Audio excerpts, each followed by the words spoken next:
Creo que vamos iniciando, o esperamos un ratito más a que se unan más personas. Ujú.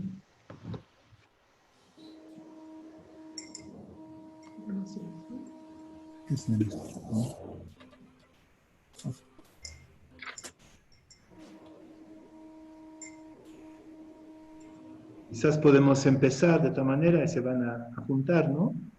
Ok. Bueno, buenas tardes otra vez con todos, todas y todes. Es muy grato estar nuevamente reunidos en este segundo debate del mes de agosto sobre el tema de exclusión, que es el tema que nos convoca para este debate. Entonces, para ello vamos a contar con una brevísima participación de los ponentes que habían impartido sus clases. Entre ellos tenemos a Simón Pedro, quien había desarrollado el enfoque histórico de la exclusión en América Latina. Luego está Raquel Giusepponi, no sé si pronuncié bien el apellido, y ella nos habló o abordó el tema de la exclusión desde las constelaciones familiares, que era como un método terapéutico desde la psicología, me imagino. También tuvimos la participación de David Limo, quien nos acercó a la temática de la comunidad LGTBI y cómo esta enfrentaba el tema de la exclusión. Y finalmente vamos a tener la participación de Francisco Donat, quien nos dio una mirada teológica, ¿no?, desde la propuesta de Jesús. Entonces, como les decía, ellos van a tener una brevísima participación y lo que es más importante para nosotros en este debate es la participación de ustedes. Entonces, luego de que ellos expongan su tema cada uno de manera breve, les vamos a dar la intervención a cada uno de ustedes, que va a ser fructífero este debate, pero también les pedimos que sea digamos, una intervención que no se extienda mucho, ¿no? Como la anterior vez, les pedimos también que si alguien no va a tener acceso al micro, pueda realizar su pregunta mediante el chat. Y así puedan intervenir. Yo les voy a leer las preguntas a los ponentes. Pero si no, también pueden pedir, y Cristín va a habilitar el micrófono, ¿no? Antes queríamos también pedirles para esta oportunidad, digamos, no es obligatorio, pero que puedan dejar sus datos en el chat. Digamos, queríamos para nuestra data pedirles que puedan dejar su nombre, edad y ocupación, ¿no?, principalmente. Entonces, eso es muy importante para que nosotros tengamos un registro también. Bueno, entonces le doy pase a Simón Pedro, y luego en el orden que había indicado, ¿no? Luego Raquel, luego David y luego Francisco, por favor. Adelante. Bueno, simplemente un pequeño recuerdo. El tema central para mi aporte era la cuestión del otro como globalmente la cuestión humana más importante, la relación con el otro a la vez como semejante y diferente, como oportunidad y amenaza, ¿no? Y por lo tanto, yo quisiera simplemente resaltar algunos aspectos de mi aporte. Primero, la diferencia entre ethos y pathos. ¿Ya? El ethos es como un acuerdo entre diferentes con el otro para tener una regla de juego común en nuestra relación. En cambio, el pathos es la ideologización, es la deriva de la relación hacia lo ideológico, hacia los arquetipos, representaciones del otro desde mi propio mundo, de mi propia cultura, y esta representación puede ser positiva y negativa, y puede pasar de lo positivo a lo negativo, por ejemplo. ¿Ya?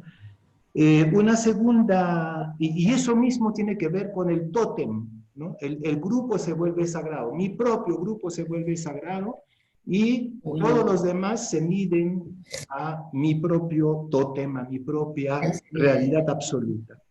También subrayé que en el caso de la colonización española en América Latina, esta ideologización, este modelo colonial, básicamente fundamentado en la asimetría y en la exclusión. Recordar que América Latina ha sido el primer laboratorio del apartheid, de la segregación racial. Esto ha sido como inventado, sistematizado en América Latina. Y en este proyecto colonial también subrayé que la Iglesia ha tenido un rol protagonista. La Iglesia ha sido el brazo ideológico legitimador a través del discurso de la evangelización.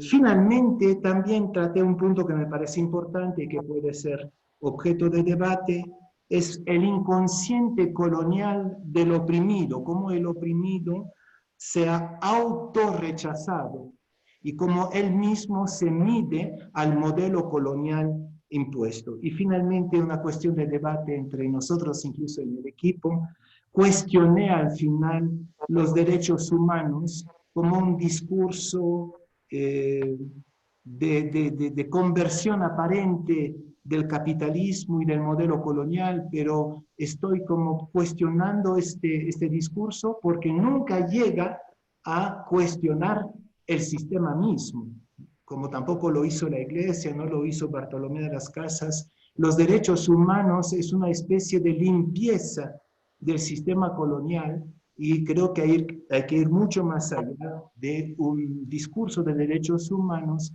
que venga desde la periferia, ¿no? desde el margen. Bueno, eso me parece como lo esencial de mi aporte. Bien, continúo entonces. Bien, bueno, a mí me parecía importante en el tema de la exclusión y las constelaciones familiares, es compartirles precisamente que este método terapéutico de las constelaciones familiares, hacer hincapié que el centro del trabajo está en mirar a quien fue excluido en el centro del sistema familiar, entendiendo, y ancestral, entendiendo el sistema familiar, no solamente entendiéndome a mí como persona sola, sino formando parte de un sistema familiar que no solo son papá y mamá, sino que también son papá, mamá, abuelos, bisabuelos, tatarabuelos, y así, hasta llegar ancestralmente aún a la propia etnia a la que pertenecemos. Entonces, en este sentido, como método terapéutico, va a buscar reconciliar y visibilizar a ese excluido, que se manifiesta hoy en mi vida y en la vida de la familia ante diferentes traumas que aparezcan, ¿no? A veces el no éxito, el no tener un lugar en la familia, el sentirme fuera, bueno, de mil maneras se va a manifestar y que hay que ver en cada situación. No voy a entrar en eso. Pero sí me parece importante esto, es decir, va a buscar precisamente trabajar desde las constelaciones familiares, va a buscar mirar el sistema familiar, no a la persona aislada, y sanar y reconciliar. Es en este sentido un método terapéutico que busca incluir, y la exclusión se manifiesta de muchas maneras, ¿no? De muchísimas maneras.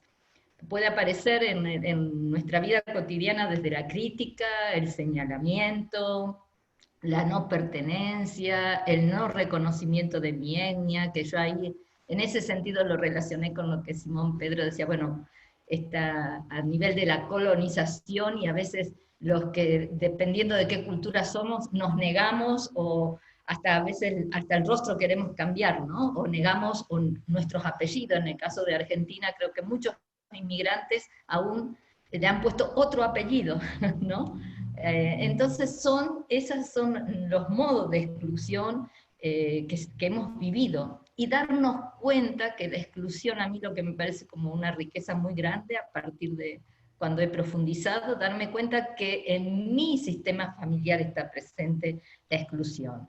En mí, como persona, también vivo de muchas maneras la exclusión. Y casi diría desde otra perspectiva, algo que me decía una psicóloga en un momento dado, cuando empezamos a comer, ya comenzamos a dividir, a separar y a excluir qué queremos y qué no, ¿no? Entonces forma parte de una dinámica humana que hay que mirar y que hay que profundizar.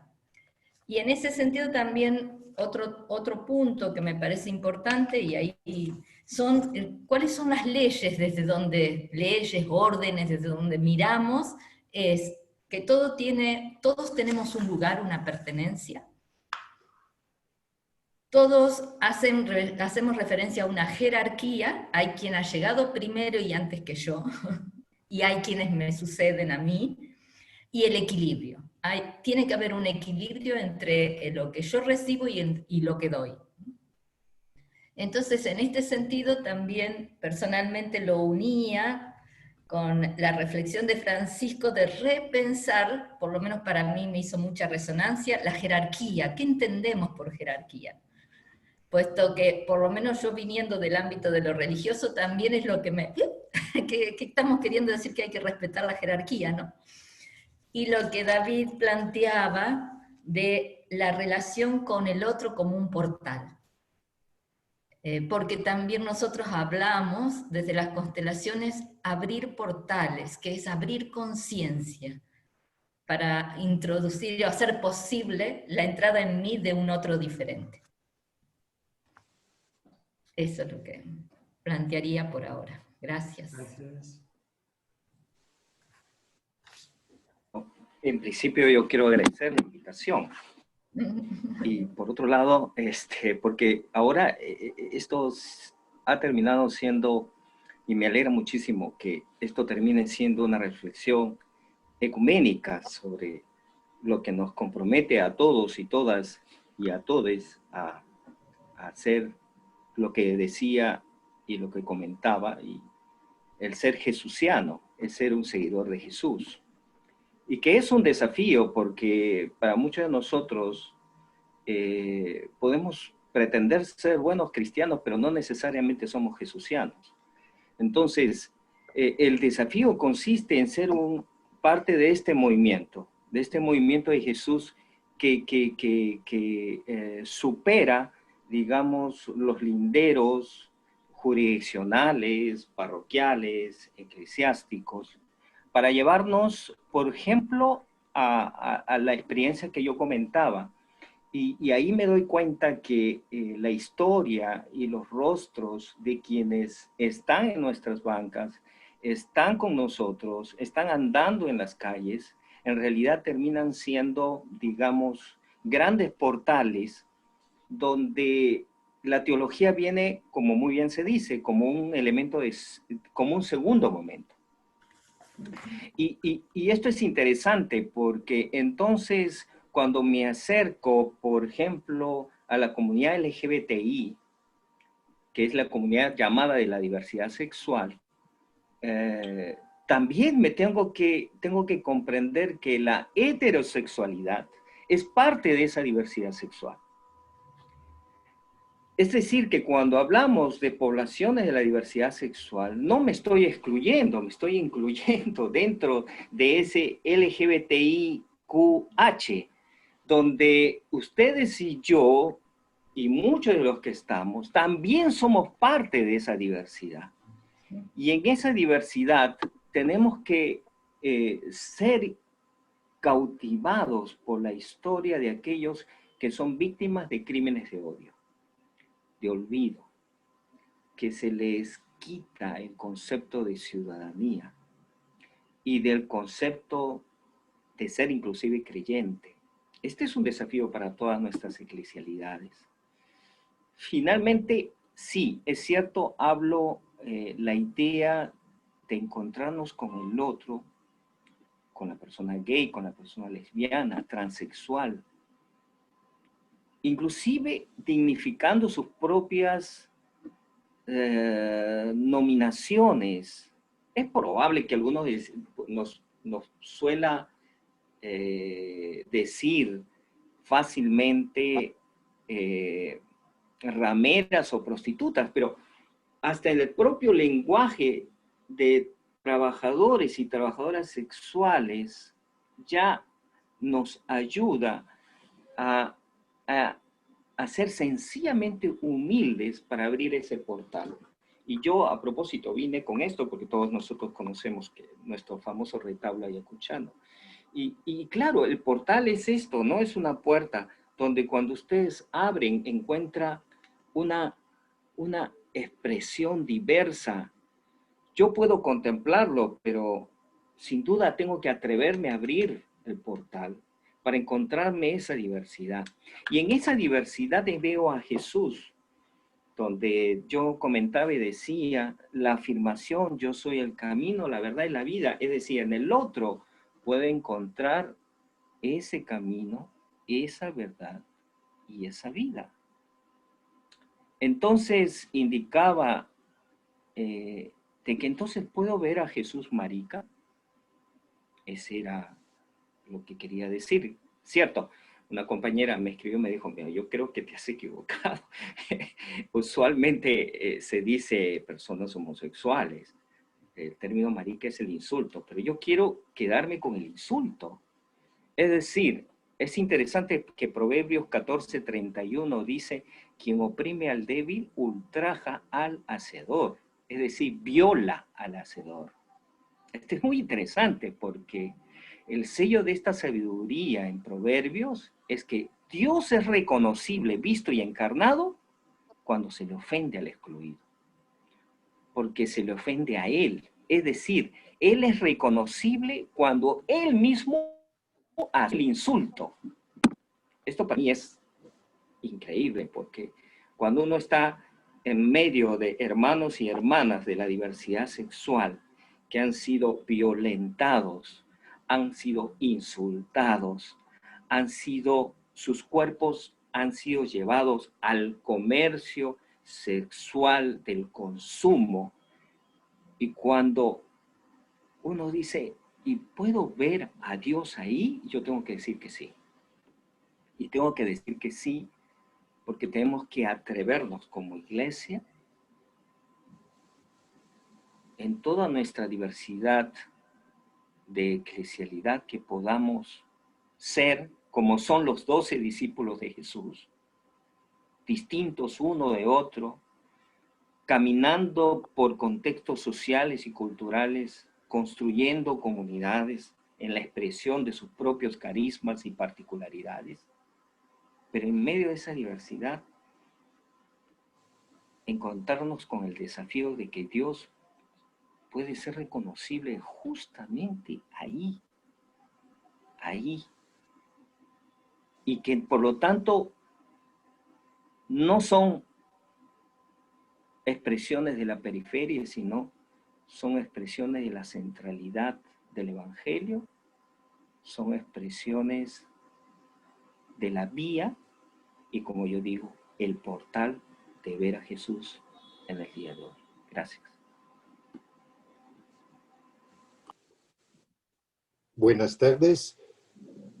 Yo vengo con dos preguntas a partir de los videos que hemos visto y a partir de nuestra realidad común en este momento.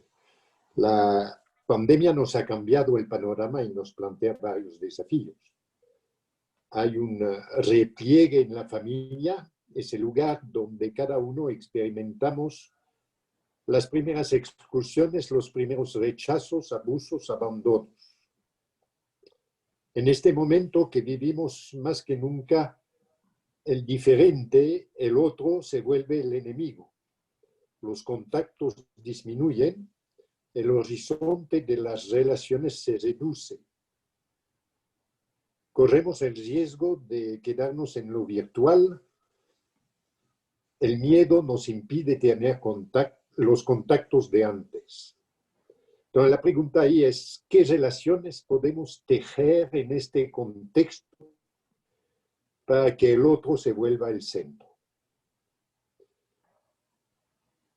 Y la segunda pregunta es a partir de lo que se ha dicho en el primer video, la religión es el brazo legitimador de la política.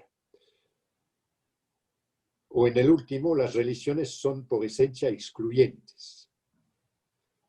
Entonces, dentro de las religiones existe gente que tienen una voz diferente, que están en resistencia a la exclusión.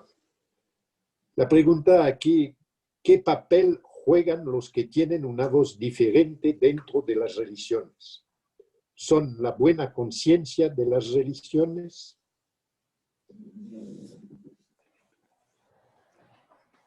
Tienen la palabra.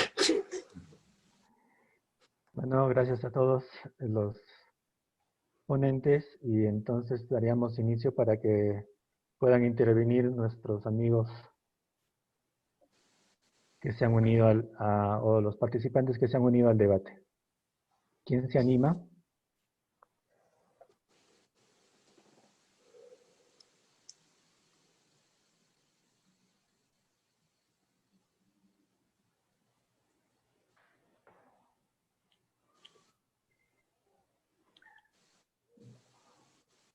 Parece que nadie. Yo quería hacer pregunta a Elba. Ok, Sí, adelante. ¿cómo puede, o cómo podemos, o cómo se puede ayudar, o cómo puede ayudar la constelación familiar? Es decir, en sanar, en curar, en reconciliar, a la gran, o por lo menos una gran parte de la sociedad. Eso era mi pregunta, tal vez, no sé. Muchas gracias, Elba. Raquel. Raquel, perdón. Perdón, Raquel. No, Gracias, está bien, Irina. como Elba también participa, pensé que... Bueno, buenas tardes con todos. Yo estaba un poco pensando que realmente la humanidad se tiene que reconciliar de alguna manera, ¿no? Es como que estuviéramos en varios bandos. La iglesia se mete en todo y para algunas cosas importantes no se mete. En el tema de política, lamentablemente los nuevos grupos que salen vienen a meter miedo, ¿no? Por ejemplo, el gobierno de Estados Unidos, cuando se presentó.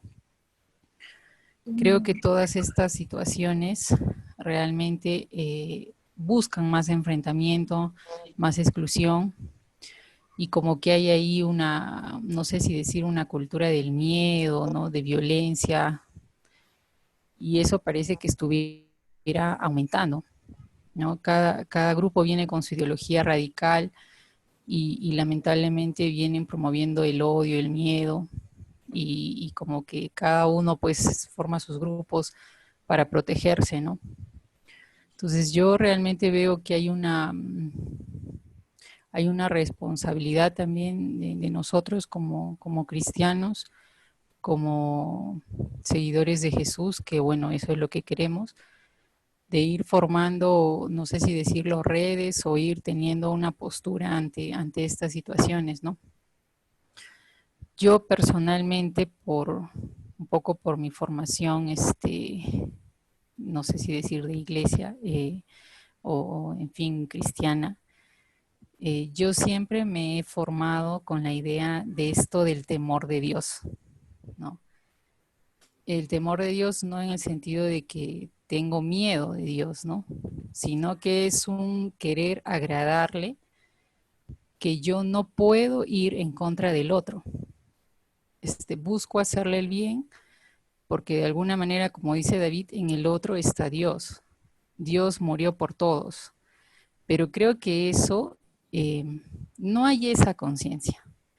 eso es un poco lo que a mí, no sé, me inquieta, porque somos muy cumplidores, somos muy devotos, cumplimos, no sé, las cosas de iglesia, pero realmente en el fondo no hacemos nada por el otro, ¿no? Y creo que las cosas más importantes realmente las hemos olvidado, ¿no? Entonces Dios siempre ha puesto al excluido, siempre ha puesto al otro, digamos, que estamos rechazando primero, ¿no? Entonces yo siento eso como que como que tenemos que iniciar algo, por decirlo así, para hablar, ¿no? Acomodarnos a este sistema realmente, porque a veces sí, me siento cómodo, me conviene, ¿no? Sino que realmente tenemos que ir formando como redes para ir acogiendo al otro, acogiendo, ¿no? Entonces, sí siento que esto, como les decía, esto del temor de Dios, que yo le llamo así, he vivido con eso siempre, no existe, no existe.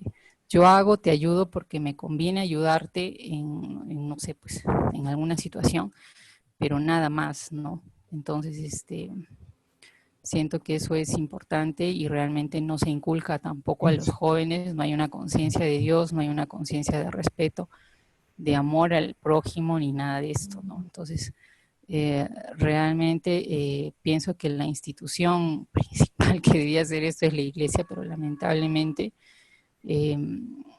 están en otros temas, ¿no? Entonces, creo que la iglesia, si se mete en una cosa, pues tiene que meterse en todo, ¿no?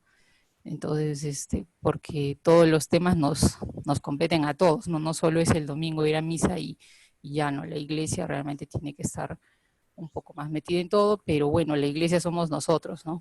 Los laicos, los religiosos que quieren, digamos, buscar algo diferente, ¿no? Bueno, hasta ahí, no sé. Gracias. Si me permiten. Yo creo que hay dos preguntas que a mí me ha dejado en realidad con un gran desafío. ¿Qué significa, qué relaciones podemos hacer para hacer que el otro sea nuevamente el centro? Pues miren, hay muchos desafíos. Creo que y en algo pues, siempre estoy muy fascinado por el carisma benedictino que nos ayuda a mirar la espiritualidad más allá de las propias fronteras o las paredes parroquiales. Es decir, es increíble que cuando hablamos, por ejemplo, de ecumenismo, usualmente son de las iglesias hegemónicas.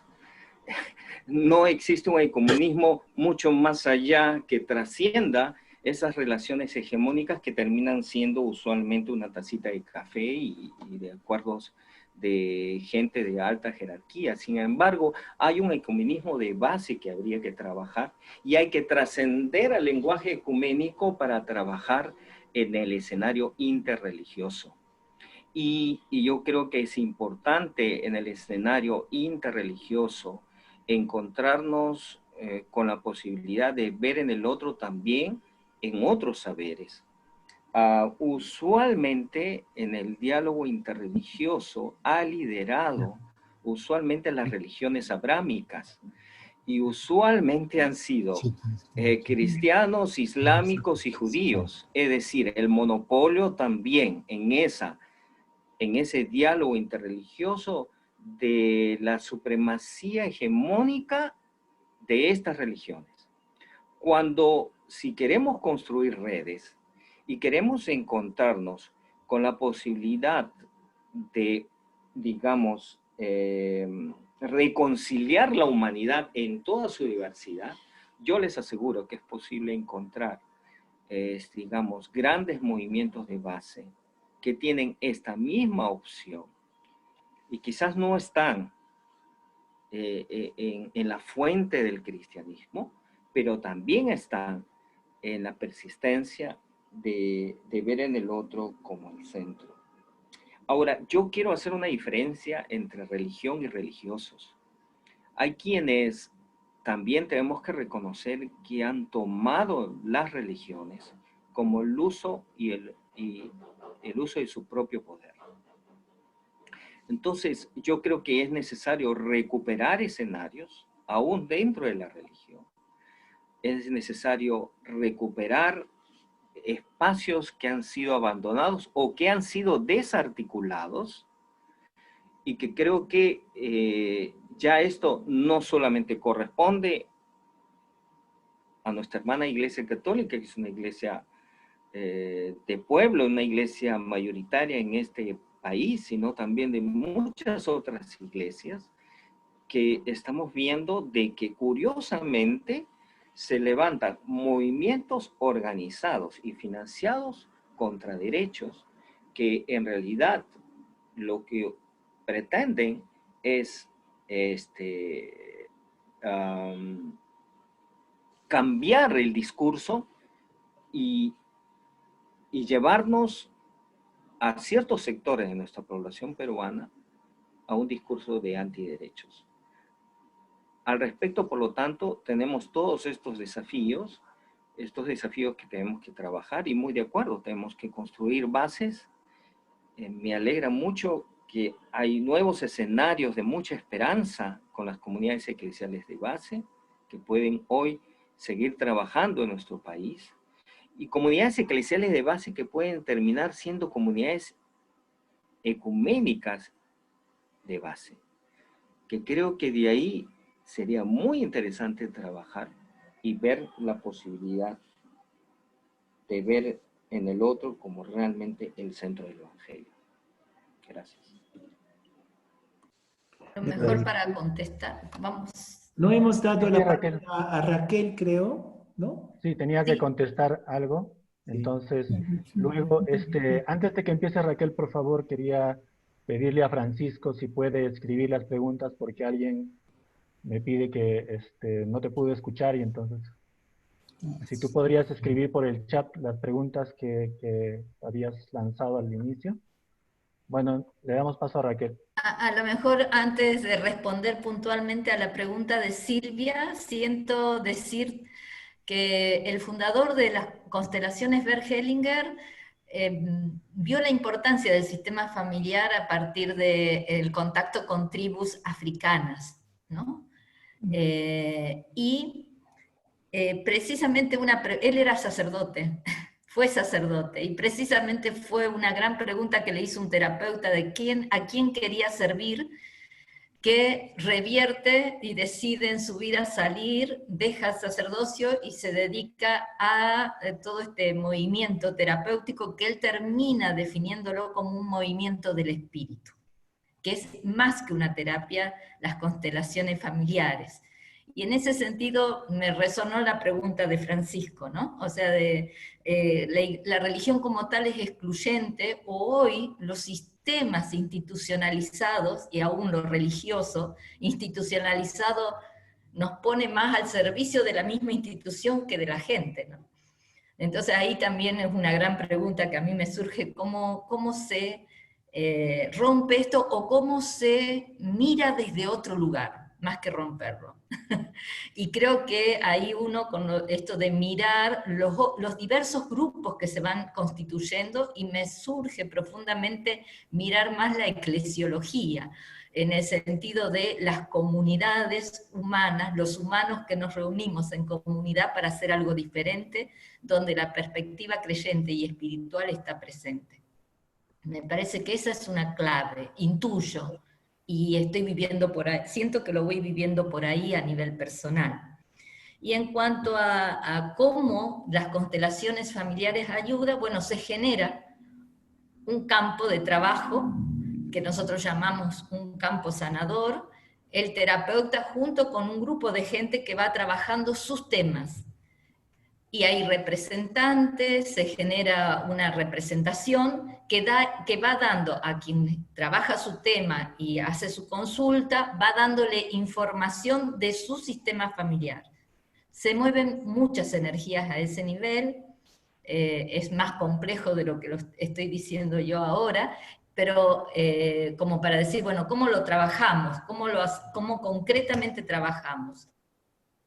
Me pide decir, bueno, yo quiero consultar porque no me va bien en el trabajo, por dar un ejemplo, ¿no? Entonces, sí, bueno, vamos a armar un campo, y voy a pedir que alguien te represente a ti, alguien represente tu trabajo, alguien represente la relación tuya con el trabajo y otra persona represente un ancestro. Cada uno se va a poner al servicio del sistema de la persona que trabaja, del sistema familiar, sin información, sin mucha más información. Y allí cada uno va a recibir una información que va a poner en juego, y normalmente la persona dice, así fue en mi familia. Y eso va generando una apertura de conciencia que permite a la persona hacer su margen de movimiento, es decir, ¿quiero seguir sosteniendo esta realidad o puedo hacer algo diferente? ¿O estoy llamado a hacer algo diferente? Y eso va dando un proceso, esto se vive en un proceso de liberación y de superación de estructura o visibilización de implicancias, de compensaciones que se dan, porque el sistema familiar siempre va a buscar incluir a los que fueron excluidos, de alguna manera que sea visibilizado. Bueno, no sé si es difícil responder la pregunta de cómo se hace. Hay experiencias, hay trabajo que se van realizando y es un proceso largo. Puede haber, en las constelaciones familiares se puede trabajar a nivel terapeuta y la persona sola, o normalmente se trabaja en grupo. También se hace constelaciones a nivel sociales, o sea, por ejemplo, el tema de la pandemia fue trabajado por muchos consteladores. Y la información es riquísima. Lo que sale es muy rico. Lo que sí siempre es importante es que el grupo que hace la constelación esté vinculado con la problemática. Por ejemplo, yo no puedo ver, bueno, la violencia en Ayacucho, porque yo no soy de ese lugar. Tienen que ser los ayacuchanos los que digan, queremos ver qué pasó con este tema en mi pueblo, ¿no? Bueno, no sé si lo hago más complejo, pero intento desde aquí responderte, espero Silvia que... Gracias. Ok, Raquel. Elba y Ronald querían participar y entonces, antes de darles paso a ellos, les leo acá algo que nos ha escrito Huertas. Quizás si ellos desean también les pueden abrir el micro, pero nos ponía Huertas, dice, hemos escuchado muchas exclusiones, pero es verdad, las religiones son excluyentes. Se han dado muchos pasos, pero lo ecuménico más se da a nivel de algunas esferas. Eso nos decía Huertas. En todo caso, ahora le damos paso a Elba y Ronald, y luego pasaríamos con Rolando, que también ha levantado la mano. Sí. Quisiera partir de dos cuestiones planteadas, una por Francisco, que dice que toda religión es excluyente, que las religiones son excluyentes, y por la otra que hacía David, como interrogante, no lo planteo como interrogante, pero yo la pongo como interrogante, ¿cómo ser jesuciano? ¿Cómo ser seguidor de Jesús? Porque al parecer hay contradicción. Si yo, que soy seguidor de Jesús, me considero parte de una iglesia, no puede ser, porque la iglesia es excluyente. Por tanto, tendríamos que partir del ser, de reconocer a Jesús como parte de una experiencia espiritual en la cual me considero su seguidor de este Jesús, y por tanto, siento que ese Jesús como Mesías, como Hijo de Dios, se ha convertido en el sacramento del otro, del pobre, del enfermo, del preso, del que no tiene pan, del violado, del débil, llamémosle LGTB y otras cosas, ¿no? Y entonces el problema se convierte más grave. Si soy seguidor de Jesús, no puedo pertenecer a una iglesia porque es excluyente.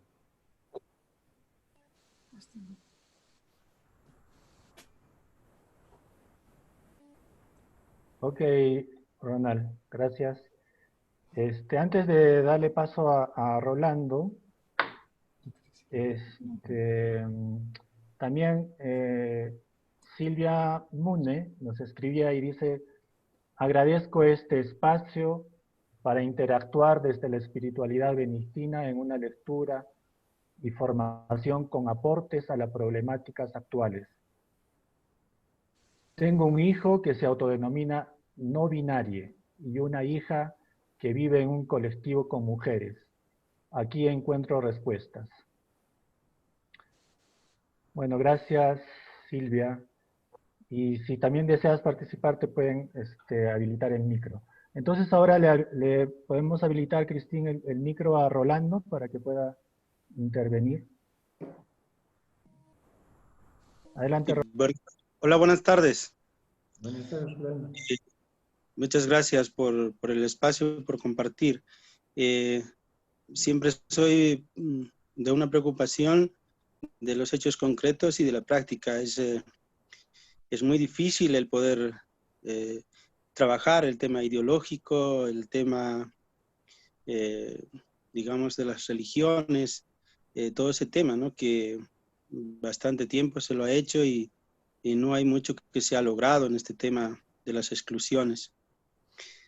Concretamente, quiero señalar de que en este tiempo especial en el que estamos viviendo, que yo no definiría totalmente como malo, sino como un tiempo diferente, se han dado oportunidades para que las personas pudieran ir encontrándose a través de la salud, a través de cómo defenderse, de cómo enfrentar el tema del virus, compartiendo, por ejemplo, recetas de determinados medicamentos naturales, de cómo alimentarse correctamente. Han sido encuentros virtuales, encuentros personales, de distintas maneras en los hospitales, en los centros de salud, en los mercados, en las casas, en distintos lugares. Han habido encuentros y se han encontrado personas con ideologías diferentes, con religiones diferentes. Se han encontrado personas con economías diferentes. Y no ha habido problema para encontrarse, para compartir y para ver la manera de solucionar este problema. Y por eso, concretamente, creo que esta es una oportunidad, digamos así. Y ahí estarían incluidos el tema de seguimiento a Jesús, estarían incluyendo el tema de los derechos, el tema de la inclusión, el tema de la relación. Creo que se ha puesto en jaque la hegemonía, el poder que tenían las instituciones de salud, no respondieron en este momento, las religiones no supieron explicar tampoco, sino el encuentro con la gente. Concretamente aquí es eso lo que está dando solución, el encontrarse con la gente, el decir, esta manera te puedes curar, de esta manera puedes salir adelante, de esta manera puedes trabajar, de esta manera podemos encontrar soluciones. Creo que los seres humanos, cuando vemos un problema tan serio, lo podemos también convertir en una oportunidad y podemos superar nuestras diferencias y podemos encontrar formas de relacionamiento. Creo que eso es lo que hay que trabajar y hay que profundizar. Y la experiencia de Jesús era concreto eso, ¿no? Quien está enfermo, te curo, dónde hay que ir, hay que sanarlo, hay que levantarlo y no tanto discursos ni discusiones sobre cosas que a veces no tienen solución. Gracias. Gracias. Gracias, Rolando. Por aquí también, bueno, no sé si alguien tenía alguna reacción a lo que Silvia nos planteaba. No sé si David o... Yo a lo que recientemente se planteó, Robin, me parece muy acertado lo de Rolando, perdón.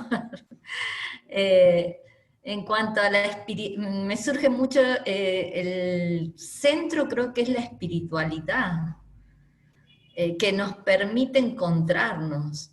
Y el centro, porque esta pregunta de también decir cómo se vuelve centro el otro, me parece que es esta vuelta a nosotros mismos, no en un sentido egocéntrico, sino en un sentido englobado, y pienso también las constelaciones, ¿no? Desde ahí. ¿Qué nos devuelve? Nos devuelve esta pertenencia de quiénes somos, pero un somos que está conectado con la vida, está conectado con mis ancestros, está conectado con el grupo humano, porque nadie se hace solo.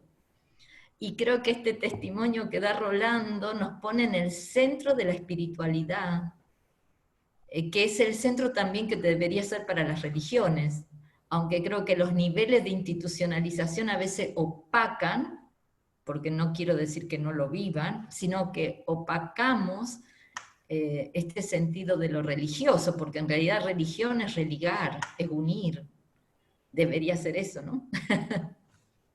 Bueno, una resonancia nomás, más que una respuesta. Ok, gracias Raquel.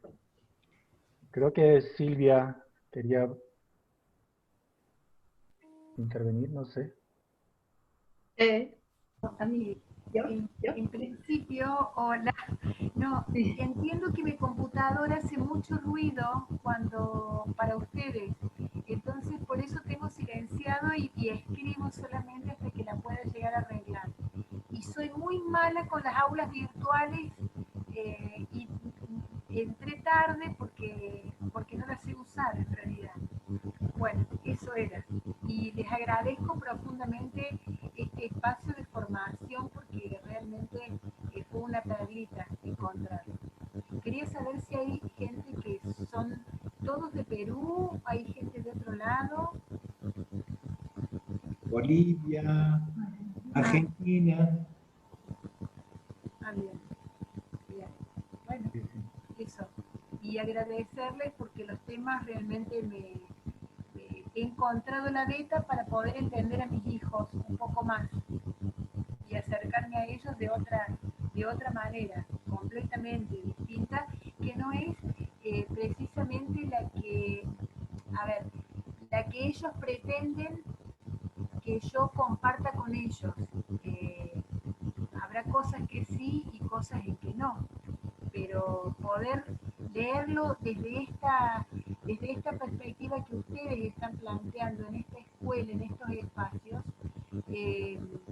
a mí sí me cierra y a mí sí me parece que esto es lo que yo ando buscando, porque además por mi profesión y mi trabajo, si bien ahora estoy un poco retirada porque me jubilé de las escuelas, de alguna manera trabajé siempre en las periferias, siempre en las periferias, en centros de rehabilitación, con discapacitados y con distintas problemáticas muy extremas, y siento que ese es mi lugar y mi encuentro con el Señor, y por eso lo benedictino, desde hace más de 20 años, a mí me capturó. Teníamos en un lugar muy cerca acá un monasterio de Río Tercero, y yo vivo a 100 kilómetros de Córdoba, de Argentina. Entonces, bueno, fui muy amiga de los monjes. Gracias por el espacio. Y bueno, y colegas con muchos de ustedes en relación a la psicología, ¿no? Gracias. Gracias, Silvia. ¿Escucha mucho ruido? Sí. Sí, un poco, sí. Hay una Ya lo apago. interferencia. ¿Pero se entendió el mensaje? Sí, perfecto. Sí, lo escuchamos. Ok. Bueno, no sé si alguien más quiere intervenir. Simón Pedro. Bueno, yo quisiera retomar la cuestión de la religión porque surgió de diferentes maneras a partir de las preguntas mías y de la pregunta de Francisco. Simplemente decir que yo creo que Jesús no fue religioso. Fue creyente, fue parte del judaísmo, fue un judío piadoso, de una familia piadosa, pero su movimiento no fue un movimiento religioso, lo hemos olvidado eso. Y el motivo por el cual Jesús no creó ningún tipo de rito, ningún culto, ninguno. El único culto de Jesús es el pobre, no hay otro. El sábado, ¿no? El Shabbat de Jesús es el pobre, es el enfermo, es la mujer encorvada, etc. Entonces, el movimiento de Jesús no es religioso y por eso sus enemigos fueron las religiones. la religión judía, que lo mató, y la religión del Imperio Romano. ¿Ya? En la comunidad de Jesús no hay ningún miembro del clero judío.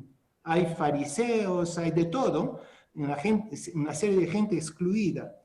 Entonces, yo creo que el drama del cristianismo es que se ha vuelto poco a poco, históricamente, una religión, pero no era una religión. En el tiempo del Nuevo Testamento, el cristianismo no es una religión, es un movimiento espiritual.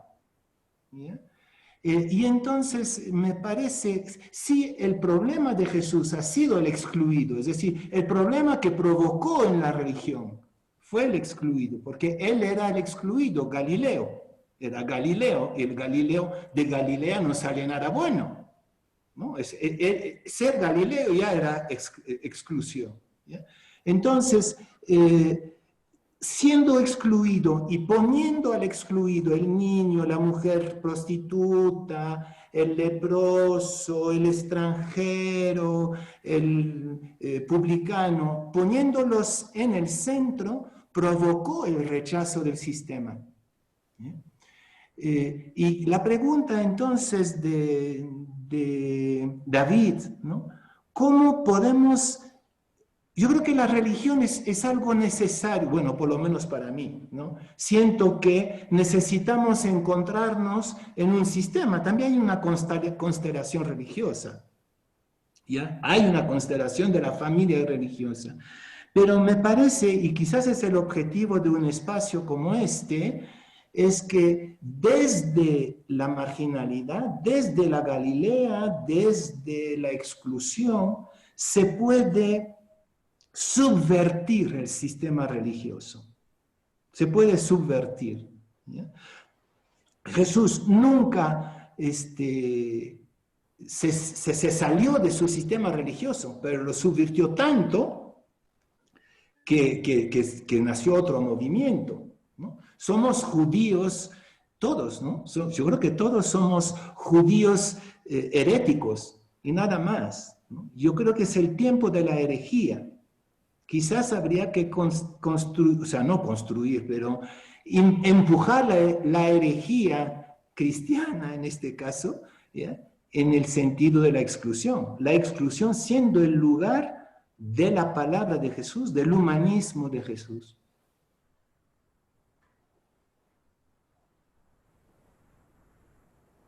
Ok, yo bueno, también quería un poco, retomando lo que acababa de decir Simón, que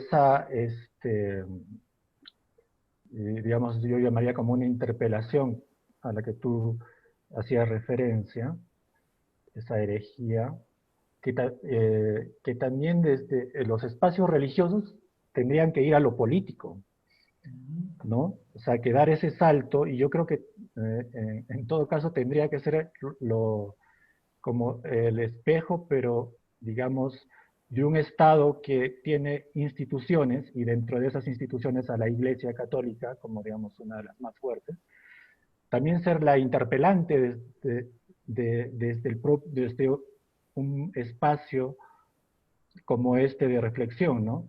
Que interpele, digamos, a todas estas instituciones que se llenan la boca del tema de la igualdad, o la inclusión, o el reconocimiento a la diferencia. Pero sabemos que todo eso queda en el papel, queda en las leyes, cuando en la práctica lo que vemos es toda una, digamos, exclusión, una marginalidad y un sinnúmero de aspectos que estas instituciones las legitiman. Entonces tenemos una hegemonía que de alguna manera excluye mucho y no, muchos sectores o mucha población excluyente no encuentra los espacios para poder hacerle frente a esto, ¿no? Entonces me parece importante que esto también se dé en el plano político. Y es más, o sea, yo creo que lo religioso es político, ¿no? Entonces, bueno, ese era un poco lo que quería también yo manifestar. Y no sé si alguien quisiera ya, para ir terminando, intervenir. Bueno, quisiera, después de las intervenciones, aparece claro que Jesús no fundó ninguna religión. Y hay otra afirmación que también me parece importante, sin embargo, que la religión como persona humana es importantísimo porque yo tengo que vivir mi fe en una comunidad creyente y tengo que establecer mis relaciones como creyente en una comunidad. Habría entonces como dos campos distintos, la espiritualidad y la religión. A veces que se chocan y no se comprenden mutuamente. Sin embargo, quizá es en el pobre, en el excluyente, en el otro, en el que todos nos encontramos. Y en el que todos nos encontramos como seguidores de Jesús. Y allá no importa seamos como religión, blancos o negros, por los hábitos o por las formas o por las edades, nos encontramos los que creemos en Jesús sirviendo al pobre, al excluido, al otro, al débil, al enfermo, al encarcelado, al que no tiene pan o al que está violado o simplemente marginado por el sistema del poder y del mercado de hoy o hoy día por la enfermedad del coronavirus. Gracias.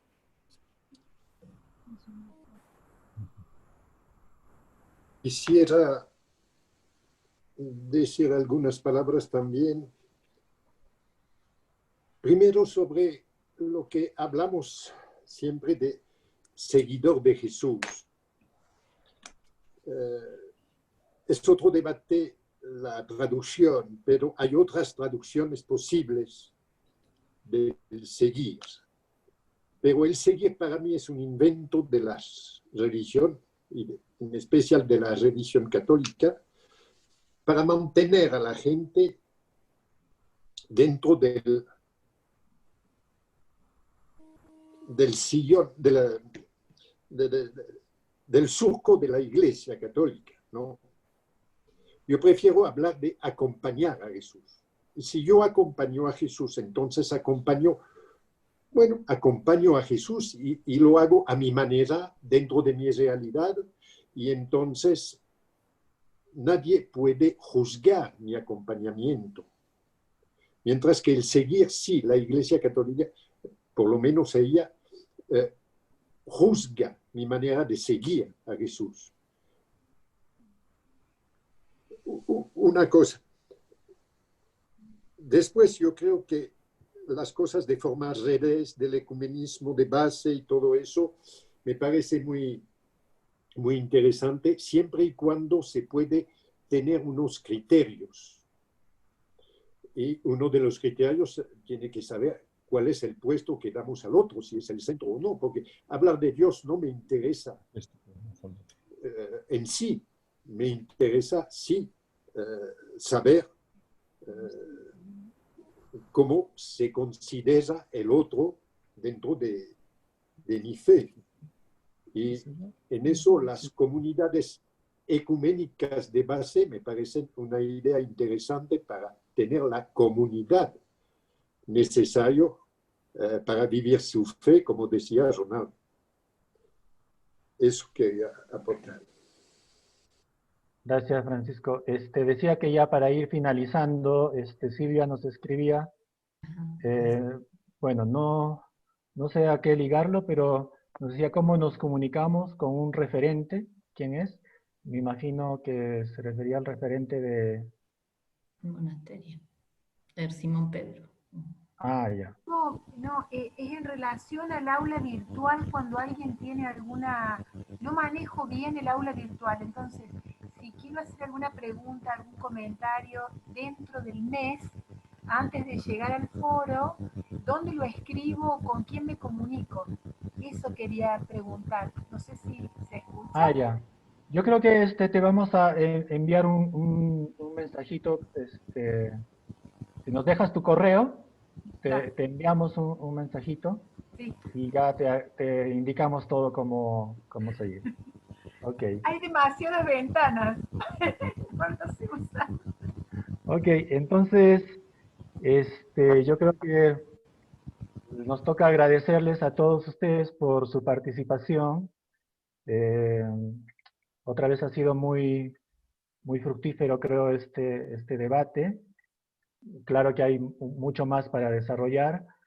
Y así que los invitamos para el próximo mes también, el mes de septiembre, vamos a desarrollar el tema de la aporofobia. Entonces, vamos a tener también la participación de varios ponentes. Tema del pobre. Claro, la cuestión del pobre, la cuestión de cómo este tema de rechazo, de marginalidad hacia el pobre, ¿no? Entonces, otra vez les pedimos que sigan participando en nuestras redes, en YouTube, en nuestra página web, en Facebook también estamos, y los que están inscritos en el aula también ahí tienen el espacio del foro. Bueno, en todo caso, muchas gracias y buenas tardes con todos. Gracias. Chao. Y gracias por la invitación.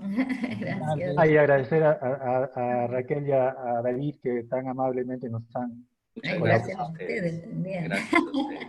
Al desafío que nos han puesto. Sí, así es. Gracias. Gracias. Bueno, Robin, también por esta animación. Eso, gracias. Un placer conocerlos y lo de David y Raquel, fantástico. Francisco, lo mismo, hermoso. Gracias. Chao, chao. Buenas tardes. ¿Cuántos había?